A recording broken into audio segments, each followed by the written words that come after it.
Hello, I'm Ross from Britain's Hidden History, where we usually go delving way back into the ancient origins of the Welsh people, the language, English, the Scottish origins, go way back. Now, this is a bit more contemporary, although you'll see it has got ancient roots, this issue.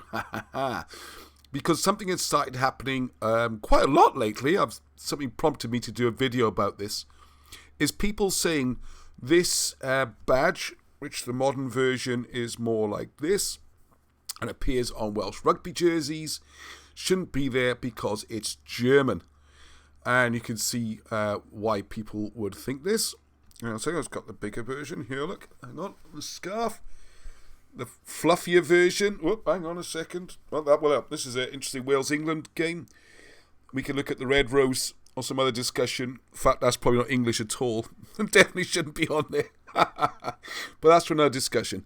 This one, sort of more fluffy version, and lots of people have got these tattoos in Wales and very proud of the three feathers and all this. Right, the problem comes in why people are getting upset about it and are thinking of even wanting to get this removed off the Welsh rugby shirts and any other place where it would represent Wales, is an increasing awareness of the phrase at the bottom, Ich dien, which means I serve in German. Okay, and obviously this is the Prince of Wales feathers, and you'll see it on Surrey cricket team because he owns most of Surrey, as I know because I used to rent a flat on Harleford Road right opposite Oval Cricket Ground, and I had a real surprise when I got a letter from my landlord, and there it was. There's the Prince of Wales feathers at the top.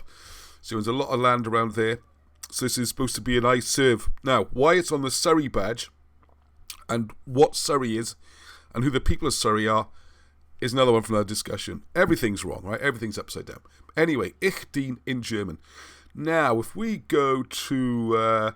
hopefully I've already got this on screen ready for us. Yep, here we go.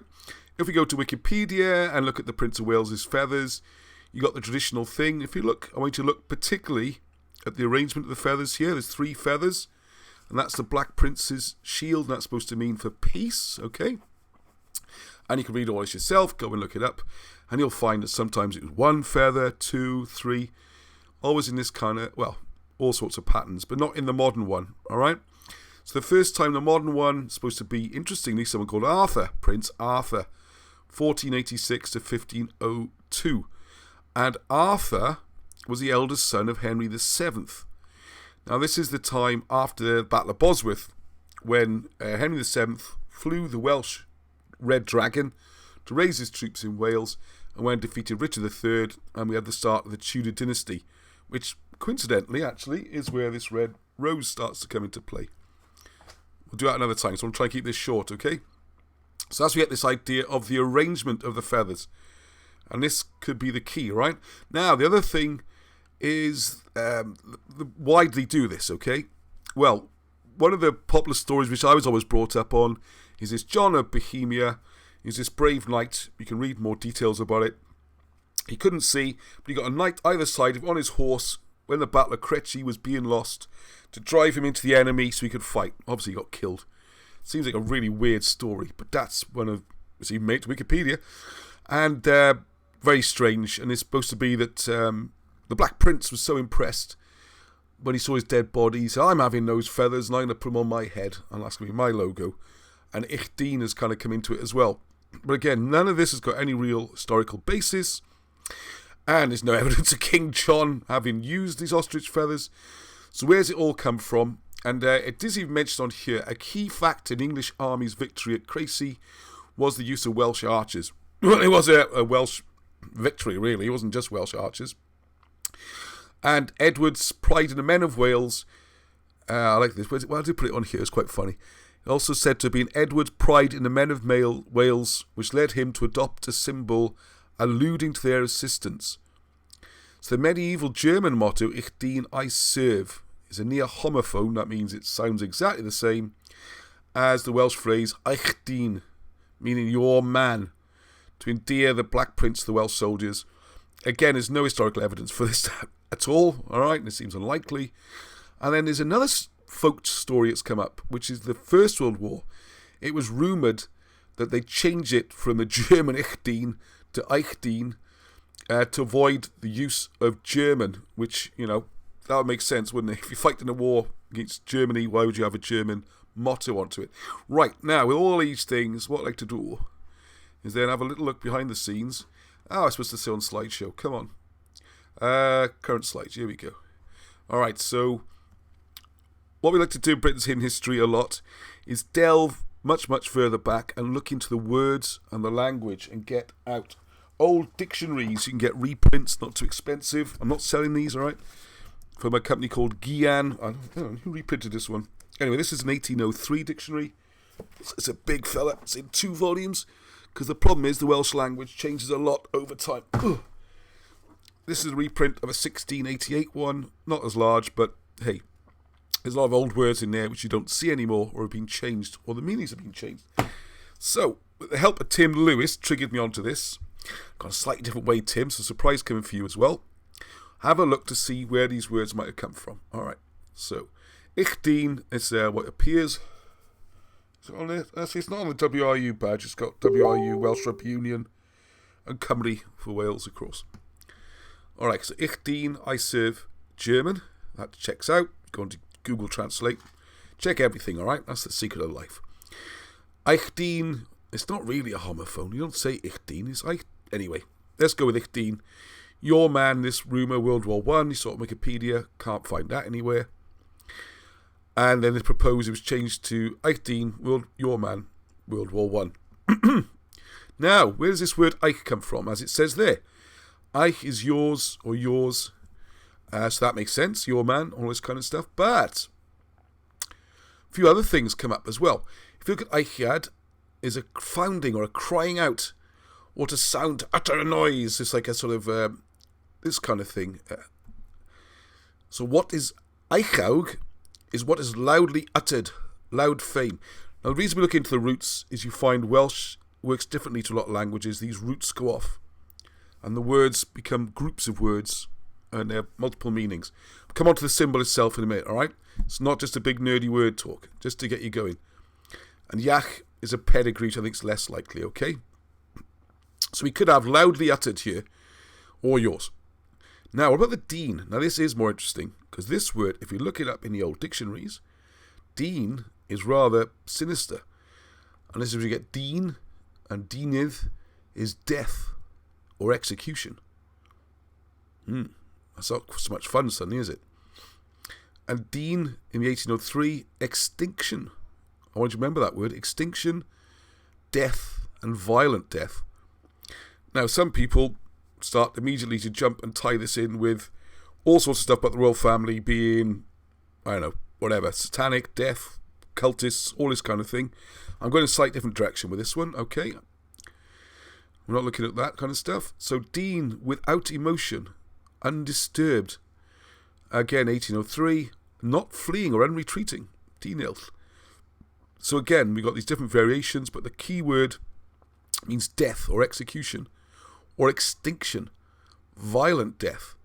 And if you remember from what ich means about this loud proclaiming, it could mean ich dien is your death. As in your man, sorry. Ich, your dien, death, your execution. So how on earth does that? I mean, that could be a war cry. Yeah, your execution. Seems a bit weird, doesn't it? Let's look at the Welsh flag, all right? Well, not the Welsh flag, sorry. This thing, 3 feathers. Now, it struck me, it's the arrangement here could be the key, okay?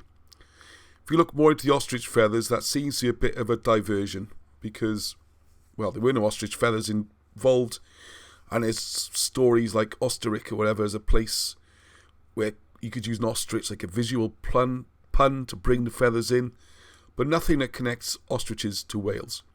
But the arrangement strikes me that it could be significant, and that is the deeper story here. So if we look at this, symbolically it's the same as that, all right? 1, 2, 3, 1, 2, 3, same angles. These 3 dots or balls at the bottom, they're optional really, as you'll see. They're not crucial, but they might be part of it, which ties into the bottom bits of the 3 sticking out. But don't let the 3 balls put you off, all right? It's the 3 feather shapes, really. If you look at them, that's the key. Now, one of the things, if you look up, I'll tell you what, it's a big thing at the moment. If you look into, particularly in American politics, I'm trying to work out how I can swap this over quickly without, so you look at me for a second. There's a big thing going on about ways of disrespecting or desecrating a flag, all right? So, back over to this now. So what happens if you turn a flag upside down? So if you look, US flag, and it's exactly the same for a British flag, you can have a look. It's a signal of dire distress, extreme in instances of extreme danger to life or property. Flying the flag upside down may be viewed as an act of disrespect or protest. Okay, that's not. Unfortunately, every time you search something at the moment, everything comes to current American politics, which I'm not going into. Okay, but if you look at what flying flags upside down, inverted ensigns, US, UK, have a look on this one yourself. There's a flag site, CRW flags, and you'll find it's all to do with distress and showing. Distress, really. Distress. So, if we go back to... See, it's going to jump back out the presentation again. If we look at this and this, if we turn it upside down, we get that. Which the more observant or people who follow this more might recognise that symbol. That is the Awen symbol, A-W-E-N, which is the very, very ancient British symbol to mean the spirit, like the Holy Spirit. And those three strikes, forget the three balls at the top, this would have been possibly a more recent Druidic edition. The three lines at the bottom are said to be the first ever writing strokes in the history of the world. This goes all the way back to ancient Babylon and those kind of things. You might think that's crazy. Where's all that ideas come from? Well, we see it's not crazy to everybody, okay? So you could say maybe this feather should be that way up. And I'm not being disrespectful. I'm suggesting that the three feathers is a way of inverting the Awen sign. And you might have seen it before. It's very beloved of cartoonists trying to depict prisoners. And you'll see on the jackets and that here, people often call this the broad arrow. If you look closely, go and have a search, all that. Very difficult to find anything that's not copyrighted. This very old cartoon is available. You'll see they are not arrows. There is a gap. They are three marks. This is the ancient Awen sign. It was appropriated by the sort of English government, if you like, and it signifies property of the crown. So you could argue by putting that symbol on a Welsh shirt, are they saying that the Welsh people or the Welsh country, or as with my flat I lived in, and the place of Surrey, and the cricket ground and the cricket club, they are property of the crown. Is it a way of marking that? And flipping it upside down just means, this isn't the rude one, is it? Flipping it upside down is just a way of saying that this is a disrespect thing, perhaps. This is what I'm thinking about here. So if you flip it the other way up, the Welsh rugby badge and the Welsh three feathers will go from this, possibly, or even that. So, maybe, that is what should be on the rugby shirts. Indeed, and maybe not this at all. But it's maybe not so much the Ichdenia to worry about, which says, you are in distress.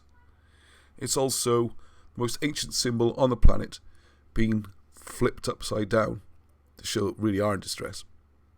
There you are, something to think about.